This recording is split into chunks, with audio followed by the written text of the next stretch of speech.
এমন fried veg biryani আগে দেখেছো? আজ ভগবানের প্রসাদের জন্য বানালাম একদম আমার নিজের ক্রিয়েশনে একটা স্পেশাল ফ্রাইড ভেজ বিরিয়ানি। এই রেসিপিটা পুরোপুরি আমার নিজের আইডিয়া থেকে।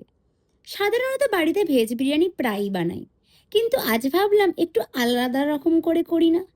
তাই একটু আলাদা টুইস্ট দিতে সবজিগুলোকে প্রথমে হালকা করে ফ্রাই করে নিয়েছি, যাতে প্রতিটা বাইটে আসে একটা এক্সট্রা ফ্লেভার আর পারফেক্ট টেক্সচার। আসলে এখন অফ সিজনের সবজিগুলোতে স্পেশাল টেস্ট পাওয়ার জন্য এই রকম আইডিয়া।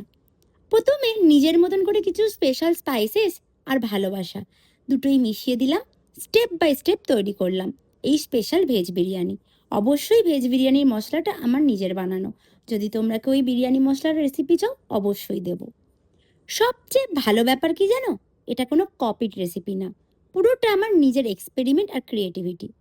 আর শেষমেশ তৈরি হয়ে গেল ভগবানের প্রসাদের জন্য আমার হোমমেড ফ্রাইড ভেজ বিরিয়ানি। কেমন লাগছে বলো তো? ট্রাই করলে অবশ্যই জানিও কিন্তু। আর অবশ্যই কমেন্ট করে বলো কেমন খেতে হয়েছে। রেটিং দিতে ভুলো না কিন্তু। এই ধরনের রেসিপি পেতে আমার চ্যানেলটা সাবস্ক্রাইব করো। রাধে রাধে।